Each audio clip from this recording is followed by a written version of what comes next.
And many thanks for watching us. Now, South Korea's National Assembly Deputy Speaker Joo Ho-yang has affirmed his country's commitment to further deepening its long-standing friendship with Ethiopia through enhanced investment cooperation. President Taye Asqe-Selassie received the parliamentary delegation led by the Deputy Speaker yesterday. The National Assembly of South Korea Deputy Speaker is on an official visit to Ethiopia. It is worth recalling that Ethiopia played a significant role during the Korean War 6 decades ago, standing in solidarity with South Korea and making great sacrifices in defense of peace and freedom on the Korean Peninsula. The blood-forged friendship between Ethiopia and South Korea has now grown stronger more than ever, evolving into a robust partnership marked by extensive trade, economic cooperation, and diplomatic relations.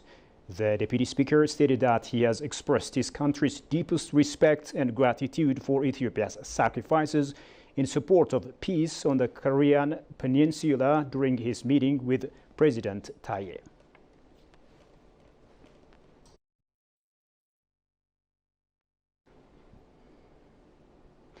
Prime Minister Abiy Ahmed stated that his meeting with Nigeria's Vice President Kashim Shettima centered on strengthening bilateral ties and addressing key African continent concerns. This evening, I welcomed Vice President Kashim Shettima of the Federal Republic of Nigeria. We discussed key bilateral and continental issues, the Prime Minister shared on his social media page. The Nigerian Vice President, accompanied by a high-level delegation, visited the newly renovated Ethiopian National Palace in Addis Ababa, which has now been officially opened to the public, marking a major milestone in Ethiopia's efforts to boost cultural tourism.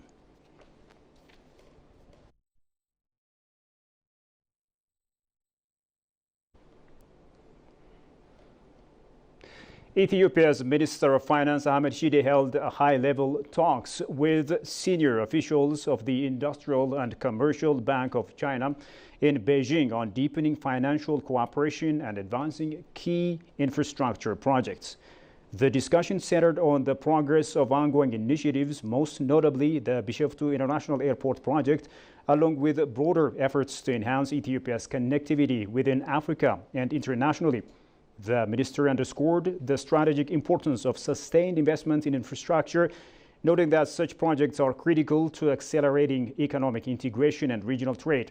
ICBC officials reaffirmed the bank's commitment to Ethiopia's development priorities and expressed readiness to mobilize financial resources and technical expertise to support the realization of key national projects.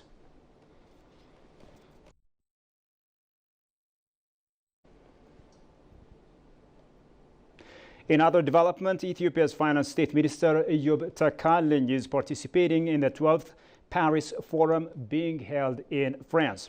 Speaking at the forum, the State Minister outlined Ethiopia's experience with sovereign debt treatment under the G20 Common Framework. Eyob emphasized the constructive and collaborative nature of the negotiations thus far, expressing appreciation for the support and engagement of Ethiopian partners.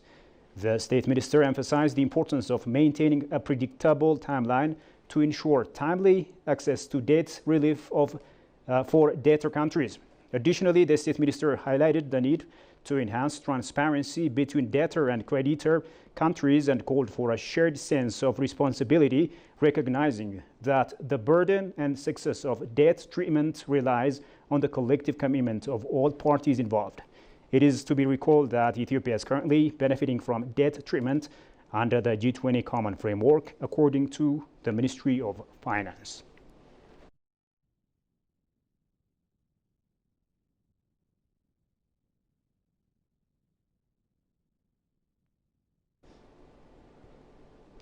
And finally, the National Bank of Ethiopia Governor Mammo ምህረቱ announces that the country's inclusive macroeconomic reforms have successfully met their objectives across various sectors. During a briefing on the reforms' performance, the governor emphasizes their encouraging progress in supporting sustainable economic growth and macroeconomic stability. Shagai Mata has more on that. Briefing on Ethiopia's macroeconomic reforms performance, Governor of the National Bank of Ethiopia, Mamo Mehretu, said significant results are obtained in various sectors in supporting sustainable economic growth and macroeconomic stability. He noted that reforms targeting enhancing foreign exchange earnings and bolstering financial sector have met their objectives. የኢትዮጵያ ማክሮኢኮኖሚክ ሪፎርም አተገባበር አፈጻጸም እጅግ አመርቂ በሆነ መልኩ Ethiopia's macroeconomic reform implementation has yielded remarkable progress. In terms of meeting its objectives across various sectors, it's almost a miracle.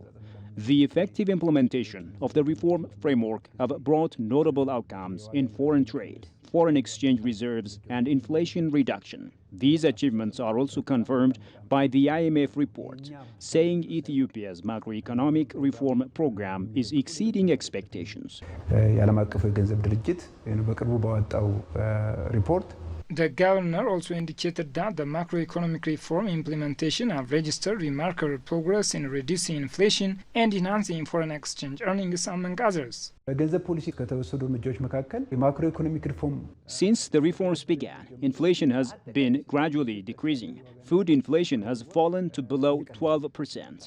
The government is working to bring overall inflation down to single digits by the end of next year. In addition, the government will adopt strict monetary and fiscal policies, and measures will also be taken to boost productivity to enhance value addition to products and improve the trade system. በብሔራዊ ባንክ ግምት መሰረት በሚቀጥለው ዓመት Foreign exchange inflows and export performance have also seen remarkable growth, according to Mamo Mehretu. በውጭ ምንዛሬ ስርዓት ውስጥ የተወሰደው እርምጃ ስር ነቀል የሚባል መሰረታዊ የሚባል Foreign exchange inflows have risen and export performance has significantly improved. Prior to the foreign exchange reform, Ethiopia's annual export earnings were $3.8 billion. However, by the end of this year, exports are projected to reach $8 billion. Reforms have helped attract substantial investment, with ongoing efforts to consolidate and expand these gains. በምናጠናቅቅበት ጊዜ የኢትዮጵያ ኤክስፖርት 8 ቢሊዮን ይደርሳል ተብሎ The country's economic advancement has been driven by fiscal and monetary policy reforms, along with the introduction of various legal reforms and the move to allow the market to determine the exchange rate, the governor underscored. All the viewers, you have been watching EBC World. Now a quick recap of the top news. Prime Minister Abiy Ahmed meets with Nigerian Vice President for high-level bilateral talks.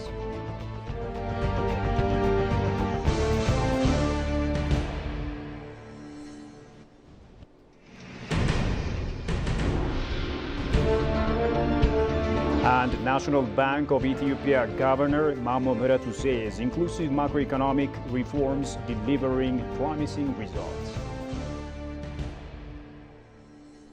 And with that, we come to the end of today's news. Many thanks for watching us.